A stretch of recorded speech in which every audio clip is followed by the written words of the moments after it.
اعوذ باللہ من الشیطان الرجیم، بسم اللہ الرحمن الرحیم، وبہ نستعین، وصلی اللہ علی سیدنا محمد وأہل بیتہ الطیبین الطاہرین، اللہم صلی علی محمد وآل محمد وعجل فرجہم۔ یہ 16th آڈیو ہے اس کتاب کا، 3 منٹ قیامت کے۔ اس میں یہ جناب کہتے ہیں باغ ہے بہشت کے بارے میں یہ مطلب بتاتے ہیں، اور وہ کہتے ہیں کہ وہاں پر اور دوسری چیزیں جو ہو رہی تھی اس میں سے ایک یہ تھا کہ میں نے دیکھا کہ میرے کچھ ریلیٹیوز، خاندان والے، اور میں جنہیں جانتا تھا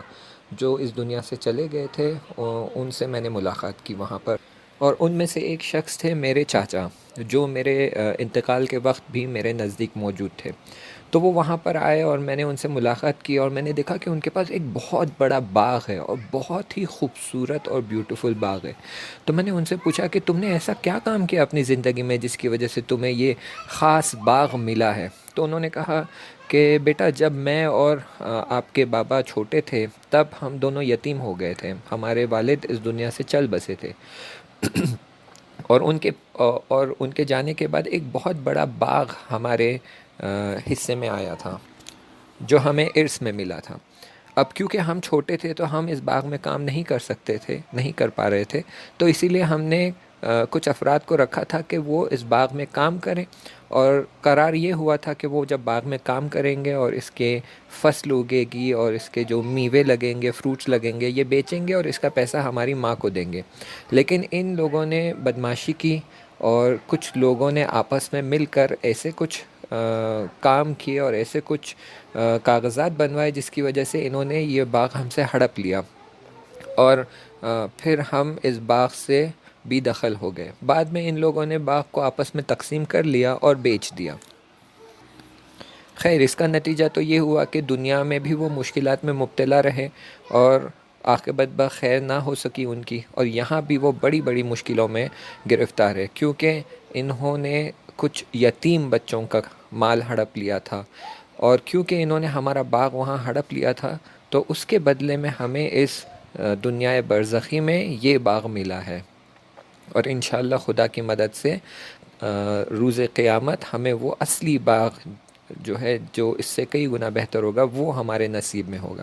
پھر انہوں نے اشارہ کیا ایک دروازے کی طرف جو اسی باغ کو لگ کر اور ایک باغ تھا، اور اس کا یہ دروازہ بند تھا۔ تو انہوں نے کہا کہ یہ باغ جو دیکھ رہے ہو جس کا دروازہ بند ہے، یہ تمہارے بابا کا باغ ہے، انشاءاللہ اس کا دروازہ جلدی ہی کھلنے والا ہے، اور یہ تمہارے بابا کے نصیب میں آنے والا ہے۔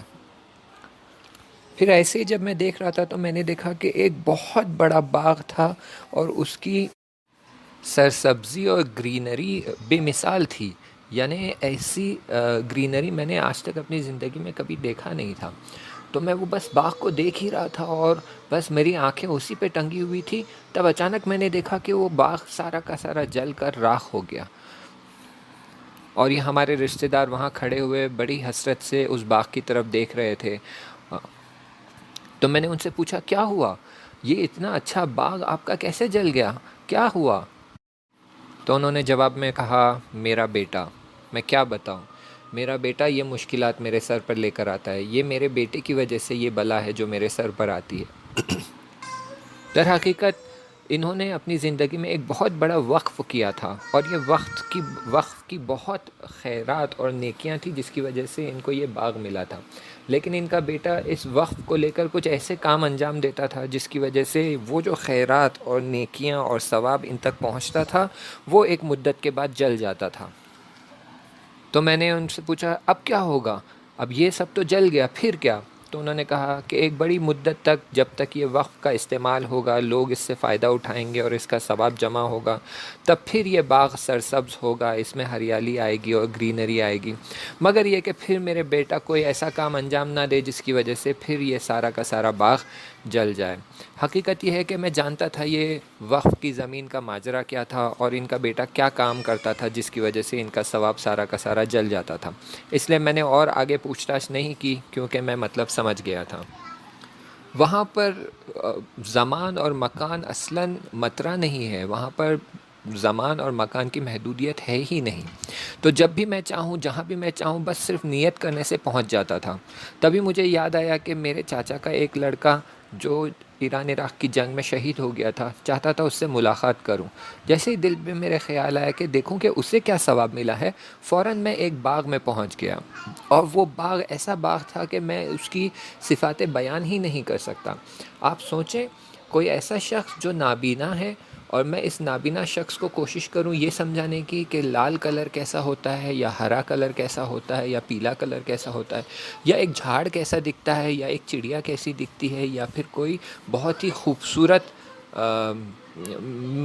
فروٹ کا رنگ کیسا ہے، کیونکہ اس نے کبھی دیکھا ہی نہیں ہے، آپ اسے کتنا بھی سمجھائیں گے سمجھ نہیں پائے گا۔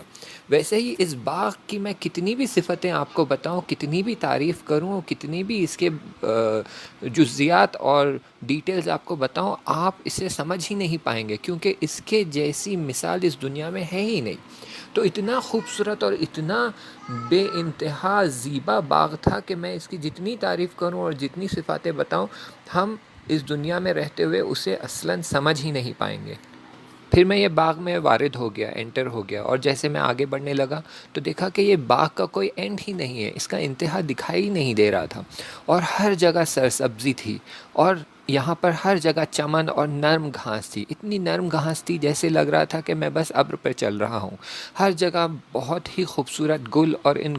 گلوں کے عطر سے سارا کا سارا باغ مہک رہا تھا، اور یہاں پر بہت ہی خوبصورت چڑیائیں تھیں جن کی چہچہاہٹ سے سارا کا سارا باغ گونج رہا۔ میں کچھ دیر اس باغ میں لیٹ گیا، اور اتنا نرم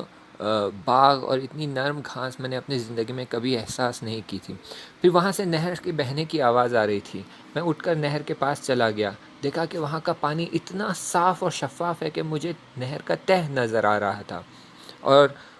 نہر کے اطراف کوئی گل آلودگی اور کیچڑ یہ کچھ نہیں تھا، بالکل صاف ستھری نہر بنا مٹی کے، جہاں میں آرام سے نہر کے کنارے ٹہل سکتا ہوں۔ پھر وہاں پر میں نے دیکھا کہ ایک درختیں ہیں جس پہ بہت ہی رنگا رنگ میوے ہیں، اور میرا دل للچانے لگا کہ میں یہ میوے کھاؤں۔ تبھی میری نظر ایک خورما کے جھاڑ پر پڑتی ہے، اور تب میں نے سوچا کہ پتہ نہیں یہاں کا خورما کیسے ٹیسٹ کا ہوگا۔ تبھی اس خورما کے جھاڑ سے ایک خورما میری طرف آ گیا، اور میں نے یہ خورما کو کھا لیا۔ اس کی شیرینی کے بارے میں بیان نہیں کر سکتا۔ دیکھیں، اس دنیا میں کبھی کوئی چیز بہت شیرین ہو جاتی ہے تو ہم دل زدے ہو جاتے ہیں، وہ شیرینی سے ہم تھوڑا تنگ آ جاتے ہیں، ناراحت ہو جاتے ہیں کہ بہت میٹھا ہے، ہم اسے برداشت نہیں کر پائیں گے، لیکن یہ شیرینی ایسی تھی کہ میں اس کا بیان نہیں کر سکتا۔ پھر نہر کے اس طرف ایک بہت بڑا قصر تھا، یعنی کیسل تھا یا مینشن تھا، جو بالکل سفید سنگ مرمر کا بنا ہوا تھا، اور وہ سنگ مرمر بھی ایسا تھا کہ بس نورانی تھا، اس سے نور ہی نور نکل رہا تھا۔ اس کی تشبیہ کسی چیز سے نہیں کی جا سکتی، صرف کہہ سکتا ہوں کہ بچپن میں کارٹون میں ہم جو وہ برف کے بنے ہوئے گھر دیکھتے تھے جو ایک دم شفاف اور نورانی لگتے تھے، بالکل اسی طرح تھا، بلکہ اس سے بھی کئی بہتر۔ چاہتا تھا جلد سے جلد اس قصر میں جاؤں اور اپنے دوست سے ملاقات کروں، تو وہاں پر جو برج تھا، پل تھا، اس سے جانا چاہتا تھا۔ اچانک میرے دل میں احساس آیا کہ میں تو پانی پر سے بھی چل کر جا سکتا ہوں، اور میں وہاں پر پانی پر سے چل کر نہر کے اس طرف پہنچ گیا، اور تیزی سے اپنے دوست کے قصر کی طرف بڑھنے لگا۔ پھر میں اپنے دوست سے ملا اور اس سے بات کرنے لگا۔ پھر اس نے مجھے بتایا کہ جانتے ہو ہمارے یہاں پر ہمسائے اور نیبرز کون ہیں؟ یہاں پر اہل البیت ہمارے ہمسائے ہیں، ہمارے نیبرز جو ہے اہل البیت علیہ السلام ہے، ہم جب چاہیں جا کر ان سے ملاقات کر سکتے ہیں، ہم جب چاہیں ان کے خدمت میں حاضر ہو کر ان سے سبق سیکھ سکتے ہیں۔ یہ برزخ کی دنیا کا سب سے بڑی نعمت ہے جو ہمیں دی گئی ہے کہ ہم اہل البیت کے زمرے میں ہیں اور ان کے نیبرہڈ میں ہیں۔ حتیٰ اگر ہم چاہیں ہمارے دوستوں سے ملاقات کریں جو شہید ہو چکے ہیں، تو ہم ان سے بھی جا کر ملاقات کر سکتے ہیں، اور ہمارے خانوادے اور خاندان والوں سے جا کر ملاقات کر سکتے ہیں۔ یہ بڑا لطف ہے خدا کا ہم شہداء پر اس دنیا برزخ میں۔ اس طرح سے وہ